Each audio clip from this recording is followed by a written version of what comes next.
President Ruto is in Japan and he has been caught lying. I was looking at the numbers, today. Japan, their tax as a percentage of GDP is at 34.8%. In Kenya, we are at 15, less than half what it is here.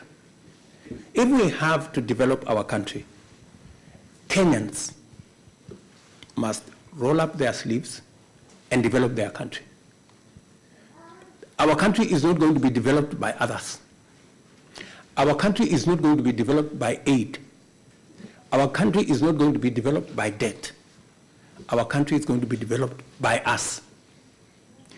Japan is built by the Japanese using their own taxes.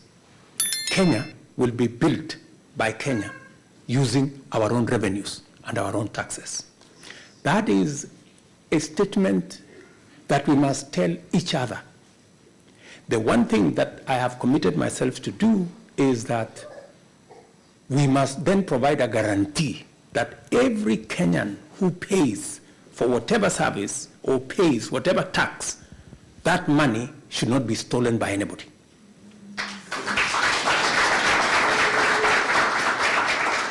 So long as we collect whatever tax we are collecting and we use it to grow our country, it is going to benefit us eventually. The one thing we must never do, and I will not do as president, is to say that there will be free lunch, that the country is going to be developed by borrowing money from other people, that the money is going to, that Kenya is going to be developed by others, and that it's going to cost us nothing to develop our country. That one I will not do, and I will not encourage you to do. And that is why I don't mind, People call me names. But you see, when you are doing the right thing, your conscience is clear that you are doing the right thing. And I will do the right thing for our country, irrespective of what names people call me, including Zakayo. So we have a program with the Japanese government in Mwea. We concluded with their support the dam in Mwea that is now enhancing our production of rice in Mwea from by an extra 10,000 acres. There is a small component that is left of about 2 billion shillings. It's the reason why I came to straighten it up so that we can conclude phase 2 of that project, some canals and some items. And I have already received indication that that will be something that I will have a conversation with the Prime Minister tomorrow evening. We are also working with Japan on a master plan because we have huge opportunity in Ahero, in Kuja, in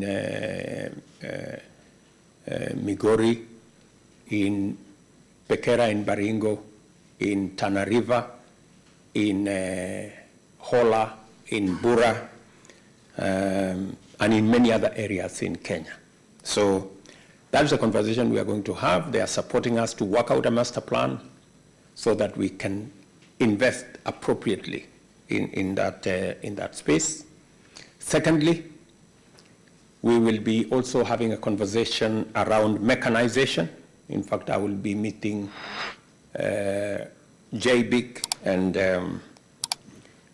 one of the providers of equipment on how we can mechanize our agriculture, because we still have almost 45% of our agriculture is not mechanized, and that's why our productivity is low. Of people who have interacted with Kenyan human capital or Kenyan labor, they confess that it is a very professional, highly skilled, hardworking Kenyan labor force. So it's a premium. Any company, if they have a choice between hiring a Kenyan and hiring another person from another country, I don't want to say which one, they will choose to go for a Kenyan.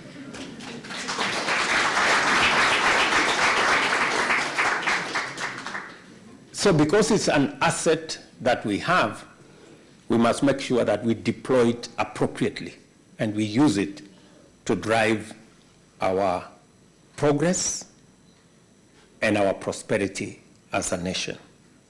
As we digitize government services, as is expected, there is a lot of resistance. Initially, we had something like, I think, 3,000 pay bills, you know? Now we have reduced the 3,000 pay bills to one, so that we can have sight of government revenue. You may have heard the latest about school fees in Kenya, or money that is paid by parents. And some of the monies paid by parents, for example, in boarding schools, because we provide resources for learning in all our primary schools and secondary schools. What parents pay is boarding fees and maybe lunch. We are insisting because we realize that there are illegal levies charged by boards of management of schools that go into accounts that nobody knows. We expect to tap into expertise like what the Prime Cabinet Secretary was saying here, of Kenyans living abroad who are experts and professionals in that space, for them to work with us to see how we can secure our data. Geoffrey, you're listening? Yeah, how we can secure our data and how we can work together to make sure that services provided by the government of Kenya are seamless and uninterrupted. The reason why we are signing some of the bilateral agreements is that in the past, because there wasn't, deliberate government, plan, many of the workers that found their way into the diaspora were either professionals like you, people who've gone out for scholarship, and some of the time, majority went to us domestic workers. We are recalibrating that, and our bilateral labor agreements now reflect more skilled labor, professional labor, and the high-end labor, because we have those kind of categories.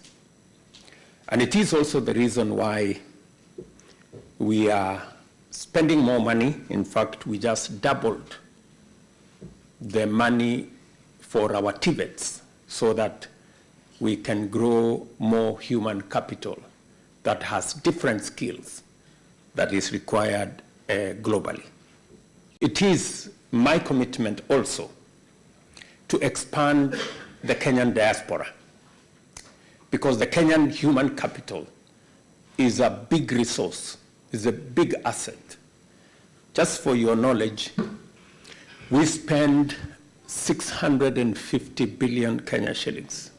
That's about $5 billion every year to educate our children from primary school all the way to our universities.